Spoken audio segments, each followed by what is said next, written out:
Silent Night is a pop-up from 1974, where traditional Christmas imagery meets a more modern visual language. Cut, folded and assembled from brightly colored cardboard, the scene unfolds in layers, inviting movement and interaction as the figures rise from the page. What at first appears playful and uncomplicated is, on closer inspection, a delicate construction, one that relies entirely on the strength of its folds, joints, and paper fibers. And that is the problem. Decades of opening and closing have left their mark. The inherent fragility of the materials, combined with the modest quality of the cardboard and traces of earlier repairs, have gradually weakened the structure. Conservation becomes an act of quiet intervention, not to restore the object to a fictional, original state, but to support what remains, allowing the pop-up to continue unfolding its story without further loss. Before I begin the actual treatment of the object, it needs to be dry cleaned. Especially for an object like this, dry cleaning is absolutely essential, as there are so many corners and folds where dust can hide. Most of it can be brushed out with a soft brush. The soft bristles are gentle on the surface, but because they are densely packed, they are very effective at removing dirt. To be safe, I also use a smoke sponge to remove any dirt that might be left on the surface of the cardboard. The surface is fairly smooth though, so there isn't all that much. Some of the figures have fallen off and have been repaired by a previous owner using pressure-sensitive tape. If you've seen some of my earlier videos, you'll know my opinion on tape. And if you haven't, I can say that it isn't a positive one. So, of course, it has to be removed. Fortunately, the tape hasn't yet reached a state of degradation where it becomes really difficult to remove. Some pieces can simply be pulled off, but there are also a few that are stuck a little too firmly for me to feel comfortable just pulling them away. In those cases, I use a crab eraser. I can use the crab eraser almost like a regular eraser, and in that way gently pull the tape off. On one of the back sides, it's clear that there's some old adhesive residue that has become completely hard and crystallized. I would also like to remove this, but unlike the tape, it has reached a state of degradation where it is very difficult to remove. So my best option is to remove it slowly with a scalpel. From photographs of a similar object, I can see that there were originally foil windows here, just like in some of the other openings. I would like to replace them at some point, but I can't adhere the new ones on top of the old adhesive. It simply won't hold, so I have no choice but to remove it. There are several places where the small cardboard figures have been bent or folded over time, resulting in broken fibers in those areas. In addition, cardboard from the 20th century is often of very low quality, so it doesn't need much to break. Where necessary, I stabilize the cardboard with a piece of Japanese koso paper adhered with wheat starch paste. One of the major differences between working on a three-dimensional object like this, as opposed to, for example, a book, as I often work on, is that the surface I'm working on isn't always lying flat on the table. I start with the small damages, where I can easily access the reverse side, and therefore also see what I'm doing while I work. But here the cardboard is standing upright in the air, and I can't just lay it down when I need to work. It's quite awkward to position a piece of wet paper vertically, so instead I apply my wheat starch paste directly to the object and place the dried Japanese paper on top. I put small pieces of non-worn polyester and blotter paper on both sides, and then hold everything together with a small clip until it's dry. For the smallest damages, the surface area of the clip is large enough to keep the entire repair flat while it dries. But for slightly larger ones, I also insert small pieces of cardboard to hold everything in place. There are some folds where it isn't possible for me to see the back of the cardboard piece. That means I also can't see the area I actually need to work on. In those cases, I switch to what I normally do, almost. I apply the wheat starch paste directly to my piece of Japanese paper, but then I move the piece onto a sheet of non-woven polyester. The moisture from the paste makes the paper adhere slightly to the polyester, and in that way I can take advantage of the fact that the polyester is stiffer than the paper, allowing me to move it and position it vertically, and even upside down where necessary. The main cardboard panels have also come apart in several places along the edges. I adhere those back together with wheat starch paste. Unlike the work on the figures, here I can get the surface I'm working on to lie flat against the table while it dries. I place non-woven polyester and blotter paper on both sides and add weight bags on top, so I don't risk the cardboard deforming during drying. I only work on a small area at a time here.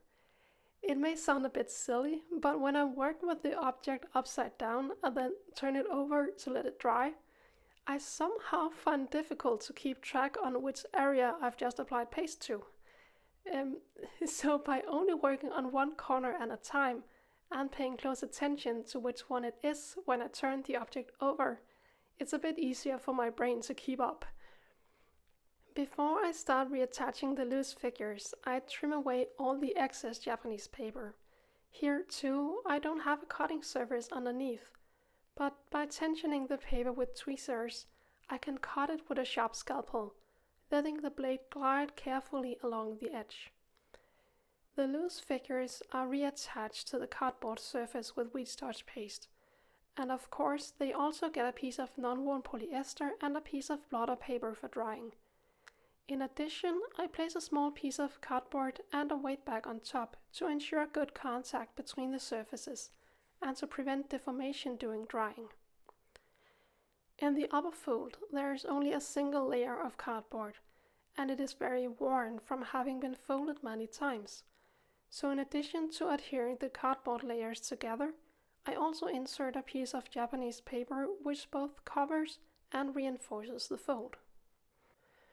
One of my major headaches with this object is the foil windows. There are 4 that I have found documentation for as missing, so I install new panes in those. In addition, one of the remaining ones is very badly damaged, so I replace that as well.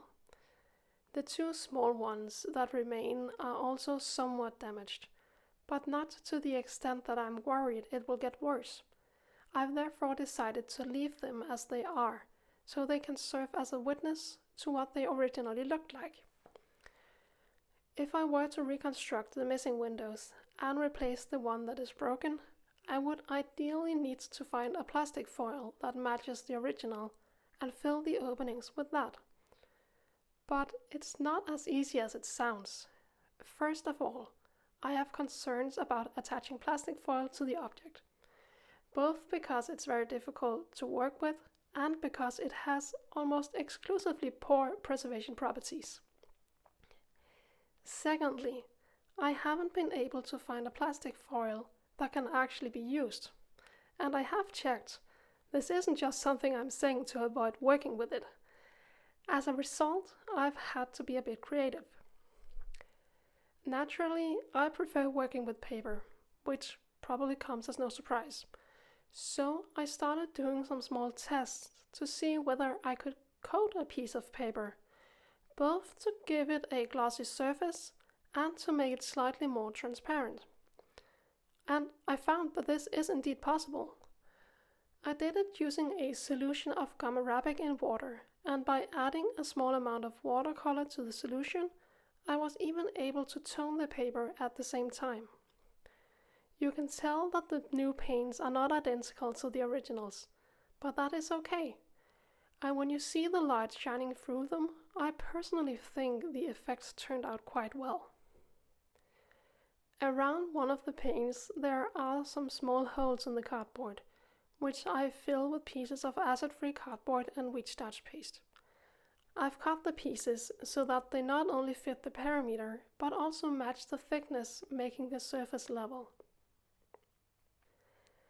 I retouched the fills and the small areas where the surface has been scraped away with a small amount of watercolor. The intention of the retouching isn't to make the area invisible, but simply to ensure that it doesn't stand out too much.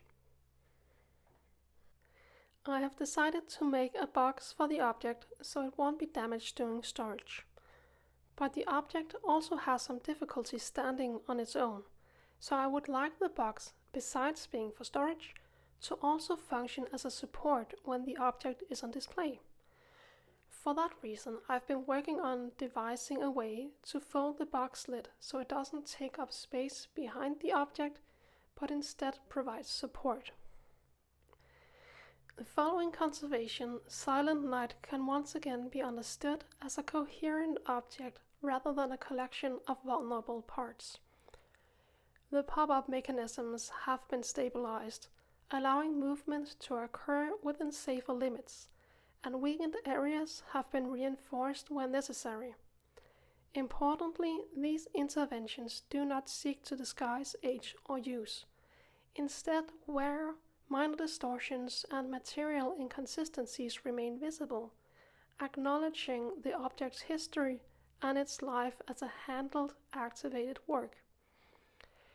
As a pop-up from 1974, the object occupies an interesting position between tradition and modernity. Its imagery draws on familiar Christmas motifs, while its materials and construction reflects the realities of late 20th century production, where visual impact often outweighed durability. Conservation in this context becomes a process of mediation, balancing structural support with respect for original materials and preservation with continued legibility and function. With the addition of a custom-made box that both protects and supports the object, Silent Night is now better suited for long-term storage and occasional display. The aim is not to arrest change entirely, but to slow it, to create conditions in which the object can continue to be unfolded, interpreted, and appreciated as a fragile yet expressive example of its time. Thank you so much for watching this video, and I wish you all a Merry Christmas and a Happy New Year.